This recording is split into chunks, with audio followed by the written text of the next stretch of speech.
Paz do Senhor, queridos irmãos. Estamos iniciando o nosso segundo curso teológico, setor 4, pastor setorial, pastor João Pinheiro.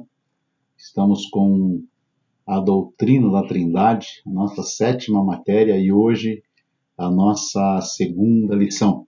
Convido você, prezado participante, prezado aluno, prezada irmã, para estar conosco com a sua Bíblia, com o seu caderno de anotação e vamos estudar, vamos meditar nesse assunto tão interessante, tão palpitante, que é a doutrina da Trindade. Uma referência clara e insofismável sobre a Trindade encontrada na Bíblia Sagrada está no Novo Testamento, mais precisamente Mateus, capítulo de número 28, versículo 19. Vamos fazer essa leitura, meu amado irmão, para que você possa já ir compreendendo a questão da doutrina da Trindade. Está escrito assim, portanto, ide e ensinai todas as nações, batizando-as em nome do Pai e do Filho e do Espírito Santo. Esta foi a orientação que Jesus Cristo trouxe a respeito do batismo, e nós encontramos aí essa referência à Trindade.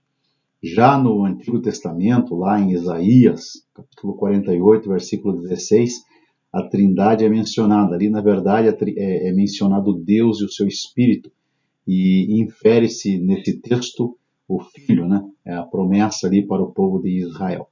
Então, diz assim a palavra de Deus: chegai-vos a mim e ouvi isto. Não falei em segredo desde o princípio. Desde o tempo em que aquilo se fez, eu estava ali. E agora o Senhor Deus me enviou a mim e o seu Espírito. Uma palavra profética, onde aparece ali Deus Pai, o Espírito Santo, e Deus enviando a Jesus, o nosso Salvador.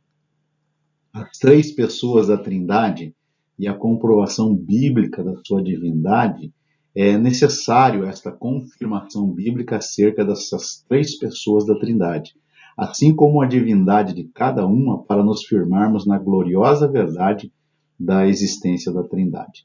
Então, a divindade do Pai.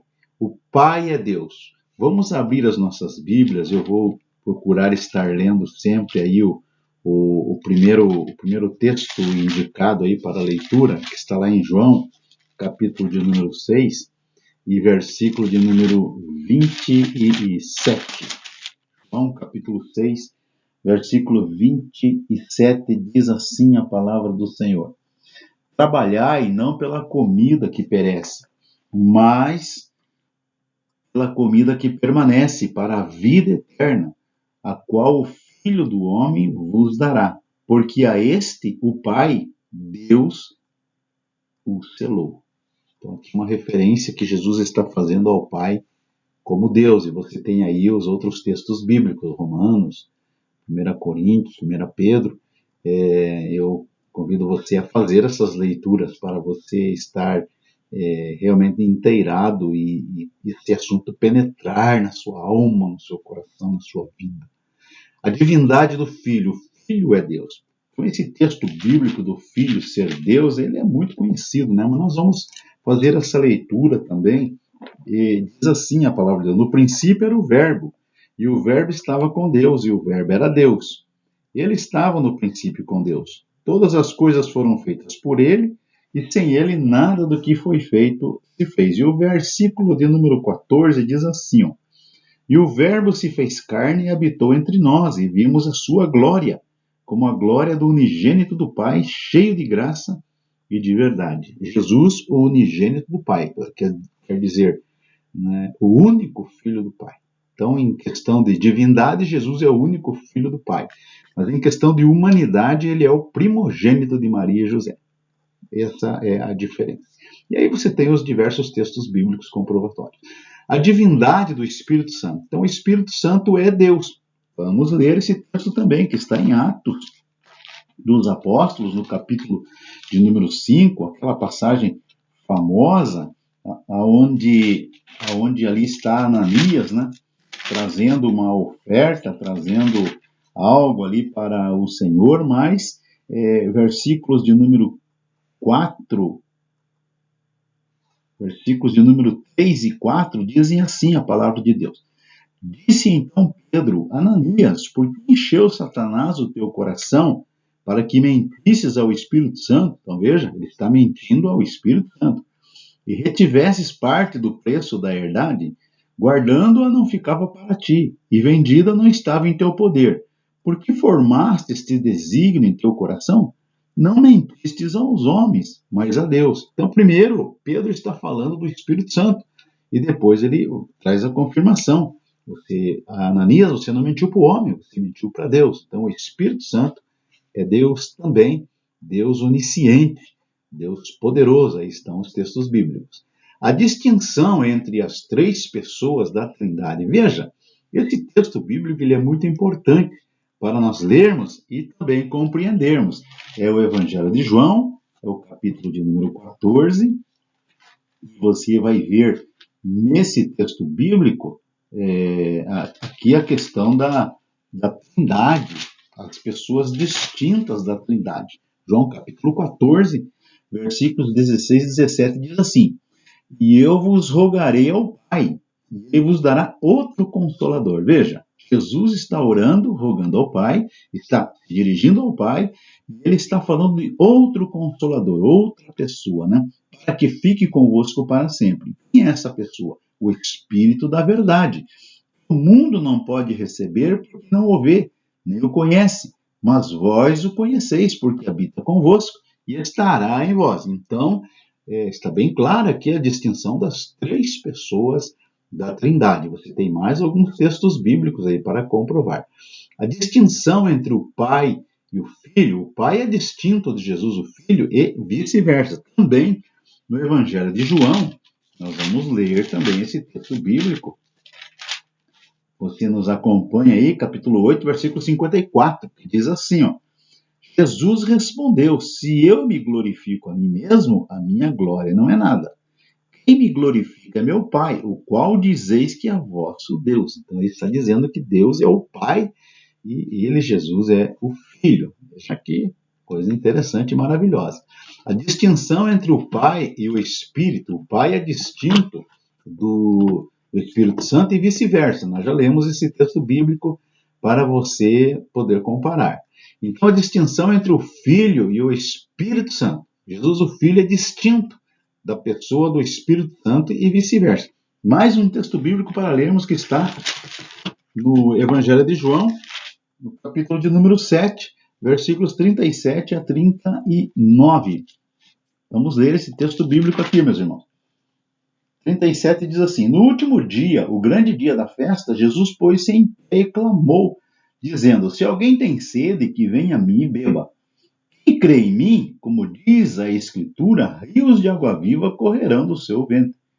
E disse isso disse ele do Espírito que haviam de receber os que nele crescem, porque o Espírito ainda não fora dado, porque ainda Jesus não ter sido glorificado. Por ainda Jesus não ter sido glorificado. Então, o Espírito é um, o Filho é outro. Dá para compreender perfeitamente. Então, a triunidade de Deus é o modo de Deus existir em três pessoas distintas. Portanto, a triunidade refere-se à existência de Deus em três pessoas distintas. Ainda que as três pessoas da Trindade sejam distintas entre si, elas agem e estão agindo completamente de pleno acordo. Estão aí os textos bíblicos, alguns nós já lemos, você pode ler outros textos aí na confirmação da palavra de Deus. E a este fato se dá o nome de triunidade.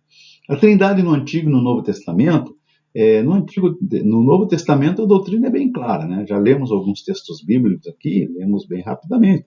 Então você pode ir mais pausadamente lendo e confirmando o que nós estamos falando. Mas no Antigo Testamento ela não aparece mais assim declaradamente, embora algumas passagens nos digam dessa forma bem declarada. Por exemplo, Gênesis 1, 26.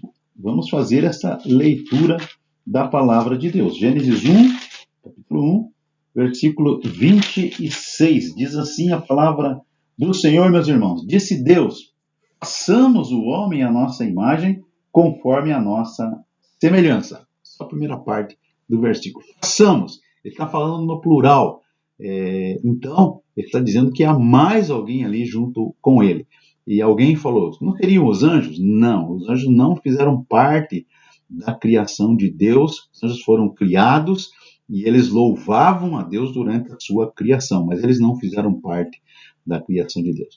Também, Gênesis 11, capítulo 11, versículo 7, nós temos a passagem ali, vamos fazer a leitura, 11, verso 7. Eia, desçamos e confundamos ali a sua língua, para que não entenda um a língua do outro. Novamente, no plural, desçamos e confundamos, a questão ali da Torre de Babel. Isaías capítulo 6, versículo 8, da mesma forma, a pergunta que é feita nesse texto, né? Quem irá por nós? Quer dizer, está se referindo a uma pluralidade de pessoas. Ok, meus irmãos? Então, no Velho Testamento nós temos isso. E ainda temos no Salmo 110, no verso número 1, né? Salmo 110, verso 1. Vamos fazer essa leitura. Deixa eu achar aqui o Salmo 110, verso 1. Disse o Senhor ao meu Senhor, assenta-te à minha mão direita, até que ponha os teus inimigos por escabelo dos teus pés. O Senhor disse ao meu Senhor. Aqui não aparece a trindade em si, mas vemos o salmista declarando uma verdade que não pode ser desprezada quando estudamos a trindade. Qual é essa verdade? O Senhor disse ao meu Senhor. Então nós entendemos que o primeiro Senhor é sinônimo do Deus Pai. Poderíamos traduzir assim, disse o Deus Pai ao Deus Filho, ao meu Senhor. E o segundo Senhor, sinônimo de segundo Senhor, é do Deus Filho. Colocamos aqui algumas posições a respeito da Trindade, mas temos um caminho a trilhar aí com várias lições, mostrando diferentes facetas da Bíblia Sagrada que enquadra este assunto da Trindade de uma forma muito gloriosa, de uma forma muito especial. Você é um abençoado de Deus, essa possibilidade de estar junto conosco estudando a palavra do Senhor. Penetre mais fundo, vai mais além do que nós estamos passando aqui, porque estamos passando algo, vou dizer, com verdade, supérfluo, muito superficial que estamos falando, mas tem muita coisa da Trindade que é gloriosa. E você, Deus abençoe você, e assim possa acontecer na sua vida a grande graça de Deus e o entendimento que você vai exaltar e bendizer o nome do Senhor. A mão de Deus seja sobre a tua vida, em nome de Jesus.